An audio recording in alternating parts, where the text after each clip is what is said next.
other members of the crew. Kane, Lambert, Parker, Brett, Ash, and Captain Dallas are dead. Welcome to Peak 22. And today we're counting down our picks for the top 10 strongest horror movie protagonists. But in my own way, I am king. Hail to the king, baby. For this list, we'll be looking at horror movie protagonists who are physically strong and resourceful. Which of these protagonists would you want on your team? Let us know in the comments below. Number 10, Yoon Sang-hwa, Train to Busan. This train was lucky that Sang-hwa was on board. 자기야, 어떻게 잘 되고 있어요? 알았어, 미안해. A passenger of KTX 101, the burly and beefy Sang-hwa is travelling with his pregnant wife, Song-kyung. Sang-hwa quickly takes control of the situation and doesn't let a couple of growling zombies get in his way. 야, 성경아! 뛸 수 있는 거지? Armed with nothing more than his fists, Sang-hwa effortlessly goes to town on the violent creatures. He even manages to lift one above his head, proving his incredible physical strength. Unfortunately, Sang-hwa's strength is also his downfall, as he sacrifices himself by holding a door against a swarm of zombies. He's the only one who could do it, and he does it in incredible style. 유서! 우리 딸이 샤워냐? 알았지? Number 9, Laurie Strode, Halloween franchise. And here we have one of the most iconic final girls in the history of horror. Laurie isn't a huge physical threat in the first two movies, but she still holds her own against the deadly Michael Myers. She manages to stab him in the first movie and shoot him in the eyes in the second. That all changes later in the series, when Laurie is turned into a more traditional badass heroine. It's Halloween. I guess everyone's entitled to one good scare. I've had my share. She's physically stronger, more adept with weapons, and mentally prepared to deal with Michael's rampages. This is taken to its logical extreme in the 2018 sequel, in which Laurie finally dispatches Michael, even if it's not permanent. Yes, she takes her licks as well, but the showdown is ultimately in Laurie's favour. Goodbye, Michael.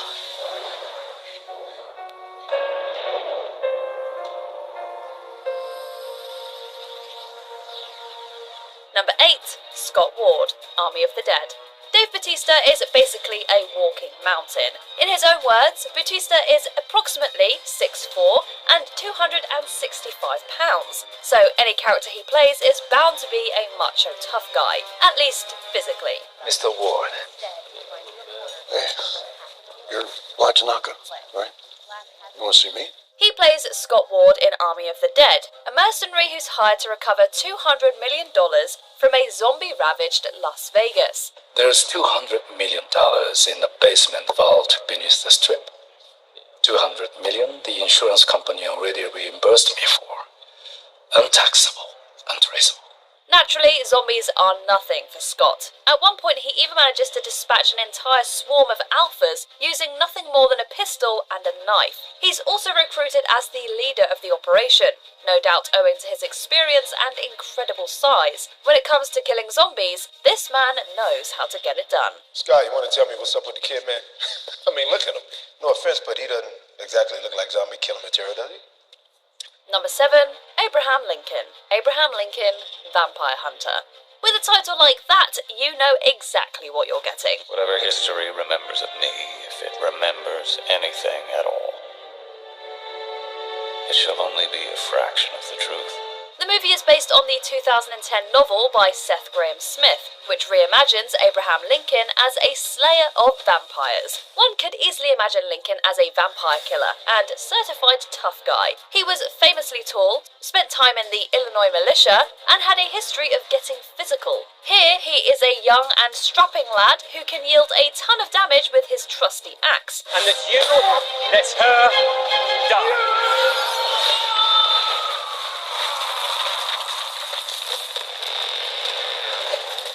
He uses it to mow down vampires like they're made of paper, and he barely breaks a sweat while doing so. There have been a ton of vampire slayers throughout the years, but Lincoln is one of the most unique and badass. I suppose some vampires can be trusted. As good as some men, Abraham. Number 6, Erin, you're next. Erin is easily one of the strongest final girls in horror. Thanks for the help, by the way. Hey, you seem to have a handle on it.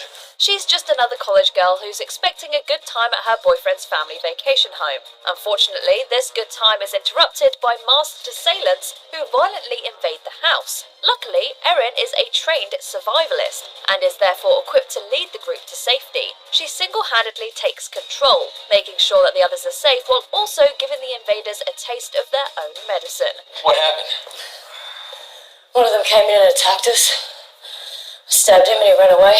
She intelligently improvises booby traps and even defeats the intruders in hand-to-hand combat. Erin is successful in killing all the villains herself, which certainly proves her worth as a certified force of nature. Where is he? Killed her too. Number 5, Abraham Van Helsing. Van Helsing.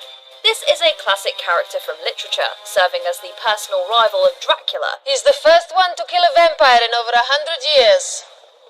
I'd say that's earned him a drink. But in 2004's Van Helsing, he's given a bit of a modern makeover. In the original novel, Van Helsing is strong, but certainly not an action hero. Here, he's portrayed by Hugh Jackman, and prances around like a superhero. He takes on the likes of werewolves, Mr. Hyde, and Dracula's brides, not to mention Drac himself. My children live. Then the only way to kill them is to kill you. Got it. So weird. The latter is a particularly interesting fight, as Van Helsing turns into a massive werewolf and battles Dracula in his own bestial form. With that kind of strength, he can do anything. Armed with an array of fun weapons, Van Helsing doesn't let a few universal monsters get in his way. Now listen, Carl, whatever you do, don't stare at him. I'm staring at him. Is that a man? Actually, it's 7 men. Parts of them anyway. Number 4, Ash Williams, Evil Dead franchise. This man certainly underwent a transformation. The first Evil Dead is a straightforward horror film, and Ash doesn't have the outlandish traits that he would embody in the sequels. You bastards! Why are you torturing me like this? Why? It wasn't until Evil Dead 2 that the Ash we know and love was born. He's adept at both weapons and engineering, creating his own complex creations like the Death Coaster, and using his boomstick to slaughter demons with ease. And then there's his chainsaw hand.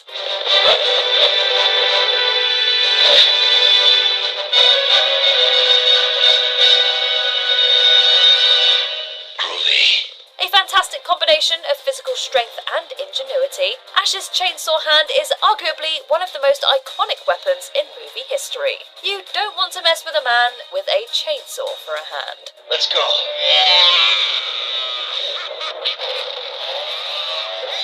Number 3, Ellen Ripley, Alien franchise.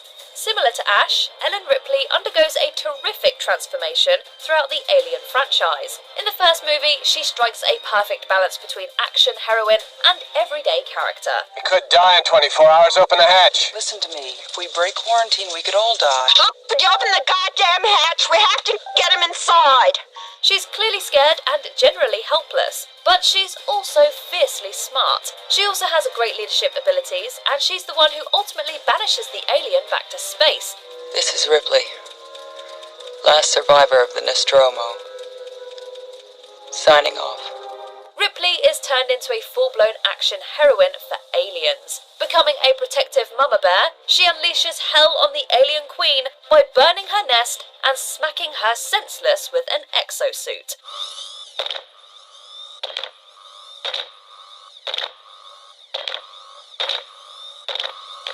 Get away from her, you bitch! There are few images in horror more iconic than Ellen Ripley with a massive machine gun slung over her shoulder.